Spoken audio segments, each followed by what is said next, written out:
Greenland. Now don't let the name fool you. It's the opposite of what it means. It is cold, white, and barely any green life. Now if I asked you to look at this area of land, do you see anything important that countries would fight for? No, right? But in reality, there are many good reasons. Hello everyone, my name is Vedant, and today I'll be talking about Greenland and the reasons why US, Europe, and Greenland are in this bitter struggle between themselves for this seemingly useless island. Deep underground, Greenland has many sorts of rare earth minerals. But don't let the name fool you. Rare earth minerals are not actually rare to find on Earth. It's just very hard to mine since they're very radioactive. But why are these important? Well, these rare earth minerals, they are used for phones, flat screen TVs, and even defense technologies. Again, it's not as rare, but here comes the importance of China now. China controls over 60% of all mining, and 92% and 93% of processing and refining, which gives it an enormous leverage on the world stage. And I'm sure you all know how China strategically uses this as a geopolitical tool to halt exports to rivals like US and Europe, creating supply chain uncertainty. This is another reason why America looks at Greenland as another possible source as supply for rare earth minerals. But Denmark and Europe do not want to give up this important asset, causing Trump to threaten an armed invasion. Another reason is that Greenland controls a large reservoir of oil. In a world where the oil supply is drying up by 2070, oil is becoming more and more important. And this is now being seen as Europe and America are thinking of Greenland as a way to buy them time to adjust to their new world. To segue into the next section, we need to ask an important question. Why now? Well, my friends, it's all correlated to climate change. With the ice caps melting, the Northwest Passage opens to trade. And my gosh, what an important time this is. With the traditional routes of the Suez Canal and Panama Canal being 10 times quicker with the Northwest Passage opens, countries like Russia, Canada, Norway, Denmark, Greenland, and America will control all this. But America controls very little, and they look towards Greenland as a big reason why they want to control this passage, to ensure that trade does not go to Russia, it goes to them.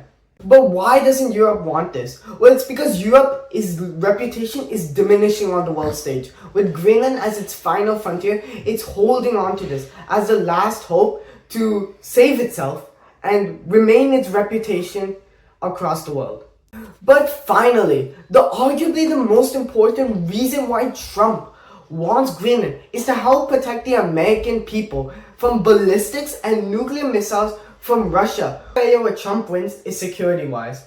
Greenland is an important stronghold where Russia, China, North Korea will send hypersonic missiles in order to attack America. But the tricky thing about hypersonic missiles is that if you don't take care of them in the 10 minutes, they cannot be stopped. And that's why Greenland is needed. Because in those crucial 10 minutes, TAD, which is America's area defense, will be able to stop Russia, China, and North Korean missiles.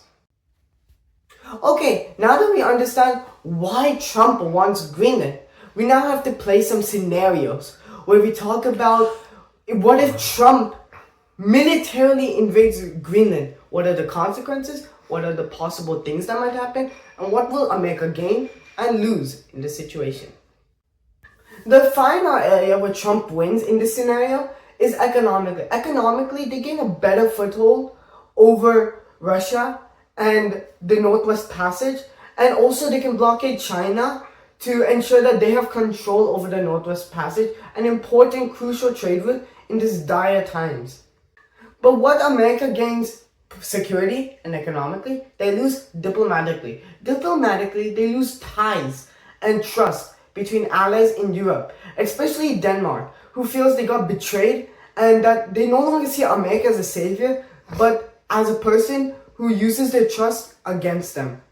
And now we look at Southeast Asia.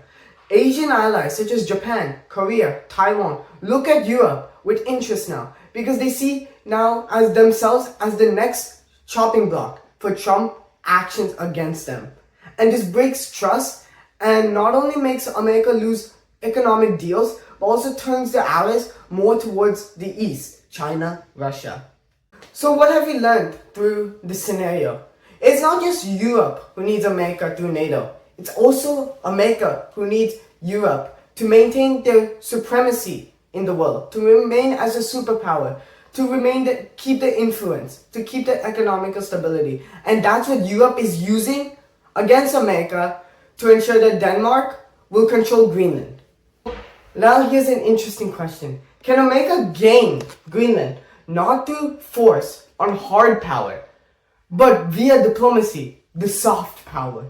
Even though it has more benefits and creates less problems for America, this is highly unlikely, as Europe will be very hard pressed not to lose one of their most key assets, as in Greenland. And Trump knows that Europe will stand their ground against America if America negotiates. Thank you for listening to this podcast on what I think about America and Europe's crisis on Greenland. Comment below on what you believe I have missed in my podcast. Please subscribe, ring the bell, and hit the notifications to keep the vibe going strong. I'll post more content on Greenland soon if there are more updates. Thank you. Bye.